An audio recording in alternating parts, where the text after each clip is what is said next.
will offer more details about this event. Most definitely a turning point in the U.S. political history, because the inauguration speech of Mr. Joe Biden, the 46th President of the United States, is an appeal for reconciliation, to end up division, to work together, to try to stop the division, to try to call for unity. That's exactly the key issue here. Unity, unity after 4 years of exacerbating hatred, exacerbating xenophobia, exacerbating lies, so much so that he was making a mention without saying that was the tenure of former President Trump. He said lies for profit or for power. And definitely the record shows that Mr. Trump has said over 30,000 lies on his 4 years of the presidency. So there is a new chapter where Mr. Biden is appealing of one of the moments more difficult that he has to face in the US history, because he has to face the combat for the pandemic. We're talking about 400,000 dead people in the US because of COVID-19. That is one of his priorities, of the largest priority. And he has also to restart an economy that has been badly hit for that, the effects of that pandemic. Also, he's making an appeal for unity for the political rivals, seeing that they are just friends, that are just neighbors, and they have to work all together to get out of this big hole that the country has been left on by Mr. Trump. Mr. Trump has not been mentioned in his speech, but most definitely his tenure of Mr. Biden is 100% and 180% change regarding to the past presidency of Trump. In the afternoon, he's supposed to be signing about over 12 executive orders, and he's going to, in order to try to turn the page of the Trump era, including immigration reform, including back to the in Paris Agreement of climate change. It has to do also with wearing masks in federal buildings. It definitely put an end to the Muslim ban of traveling. And there is another type of measures that are going to come, but most definitely has been a change in tone. It is a change of a president that wants to project humanity, sensibility, that is absolutely ready to hear and ready to work with people who think in a different way of them, like in the case of the political opposition. We're talking the rivals. We're talking about a person that has been during 36 years in the Senate, so he knows most of the players, he knows most of the people that he's going to have to work with and how it works. So definitely we have heard that a new chapter in the political spectrum of the US is starting today, and definitely Joe Biden wants to set the tone, and the tone is unity, reconciliation, the end of hatred, the end of inequalities. He was mentioned that is something that is very much concerning him, the end of racism, and all that has been mentioned in his inauguration speech. We'll get back to you. So we have another question in this time, in this very moment. In this case, Joe Biden has made many appointees of color. We know that he's striving, he's trying to get gender equality and also racial equality into his administration. In this case, his vice president is the first female African and Asian descendant. We know that in over 200 years of American history, there only have been 3 black persons in top ranks in the government. In this case, how do you believe that this can change the political landscape and also to achieve the unity that he's pursuing? He's definitely practicing by the example. He said that he wanted to create a cabinet and a group of people working with him that is a picture, a photo of the US.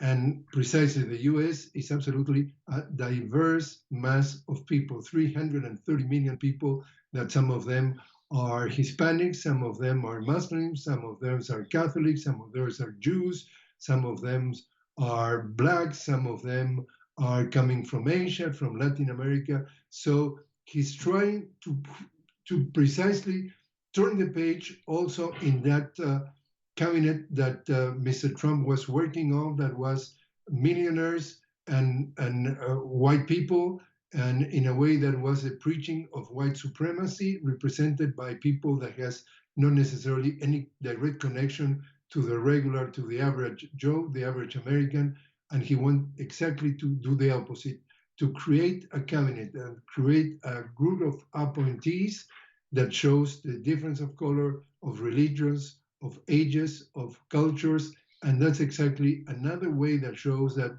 a new era is starting with Joe Biden.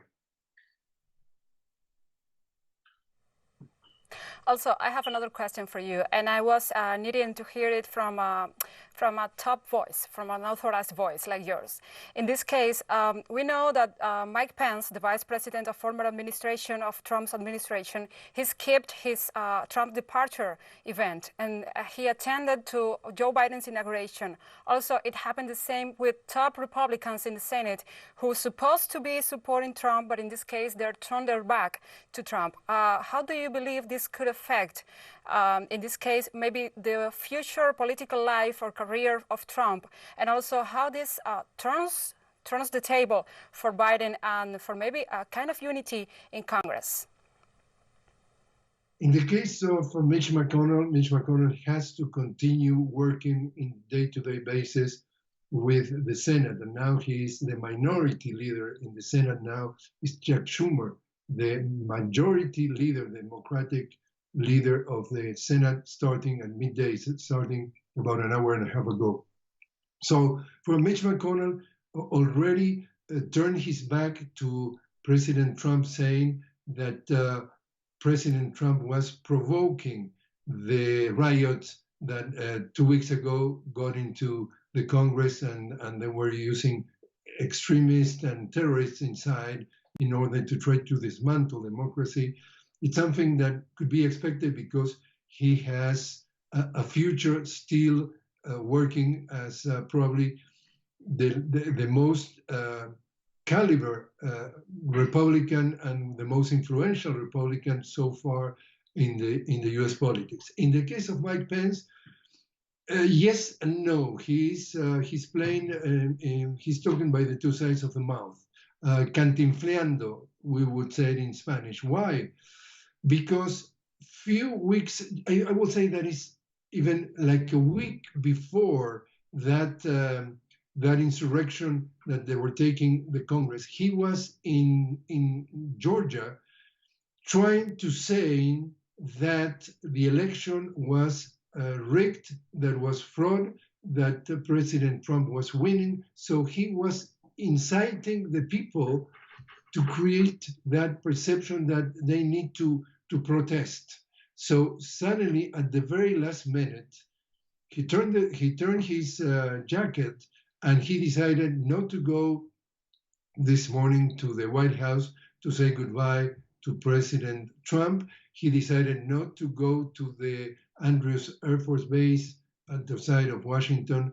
It was the last time that President Trump was saying goodbye, and rather to attend this inauguration in the Congress, trying to play a role that he was like, in a way, representing the President Trump, when in reality, 1 week ago, he was absolutely an enemy of the Democrats. So if that's going to play in his favor for his eventual political future remains to be seen, because he was playing the two sides of the coin at the very same time. And let's see how the political history could react to that.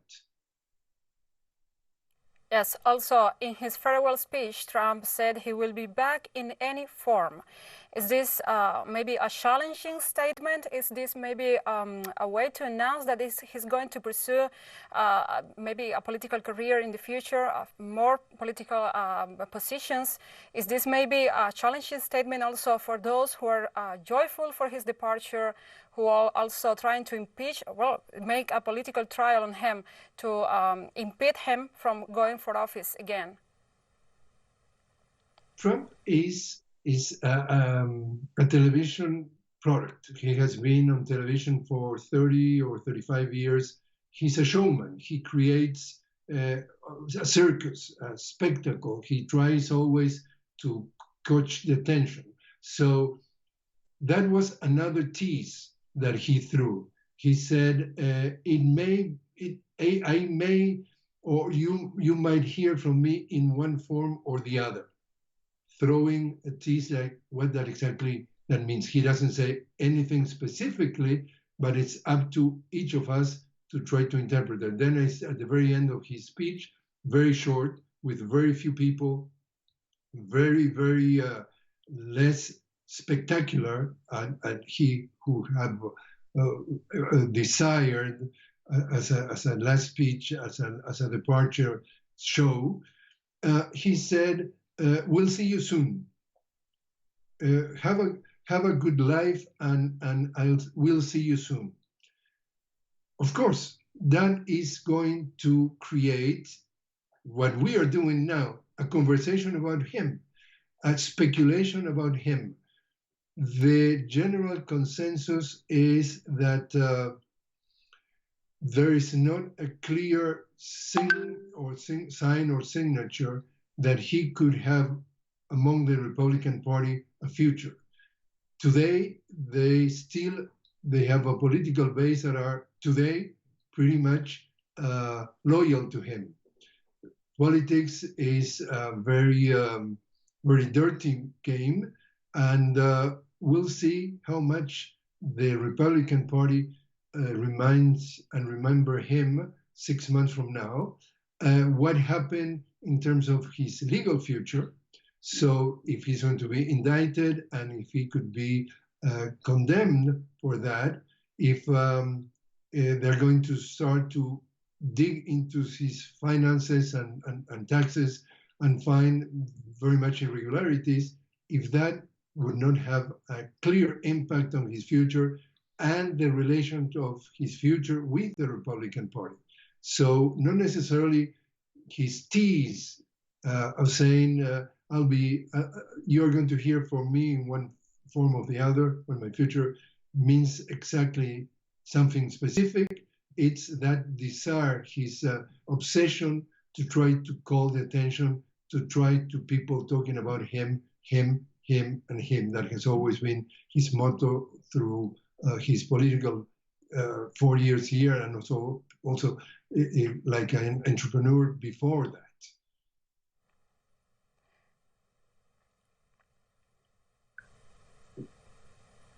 Thank you, Jorge, for all of these criteria of you. So I have a last question. If I think the time is on us, the time we can do that. Okay, so the thing is, Joe Biden tweeted this morning, "It's a new day for America." But is really a new day for the world? Is it really a new day for America overall? Hopefully.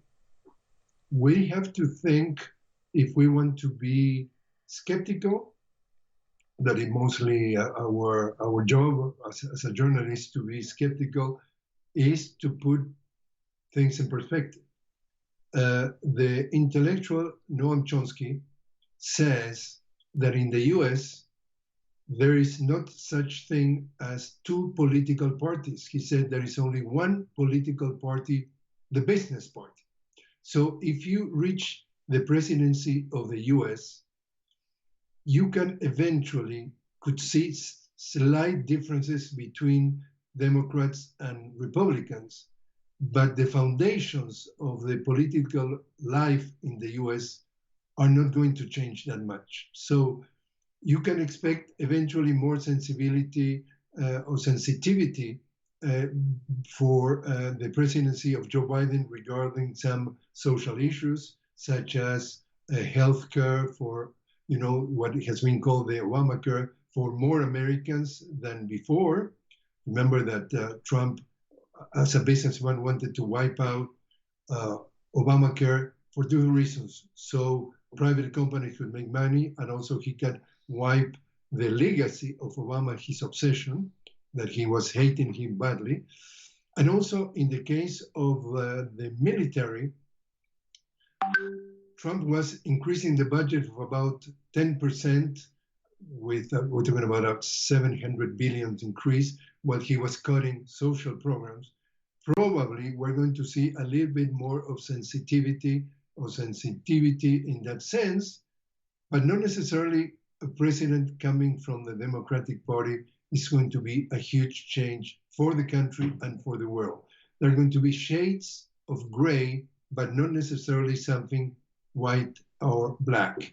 In the case of Bernie Sanders, was the only pre-candidate that was coming with an option. Coming with an option in the US was shake the foundations.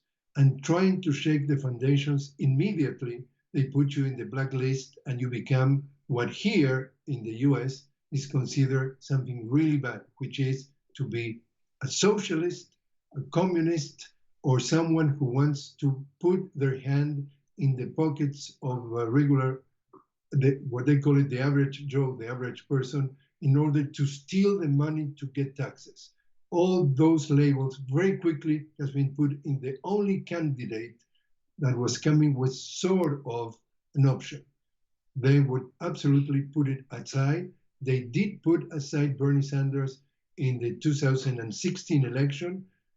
Hillary Clinton, together with the Democratic National Committee, wanted to do that, and they did it. And in this case, in 2020, they did exactly the same thing when Bernie Sanders was coming as the victorious candidate in the first 3 rounds of the Democratic primaries. It became a risk because if Bernie Sanders, the alternative of the mainstream politics, would succeed, was being perceived as very easy to be beaten by Trump. And therefore, they move it aside. They put Joe Biden as a moderate, as a mainstream candidate that they knew that was not going to make that much waves to change the interests of the big corporations, the military vision of the US, and everything is going to be a little bit more human, but the foundations of the country that has been built on are not going to be changed. Thank you, Jorge, for your presence and time here in From the South. Really, we thank you. And now we continue with this news brief.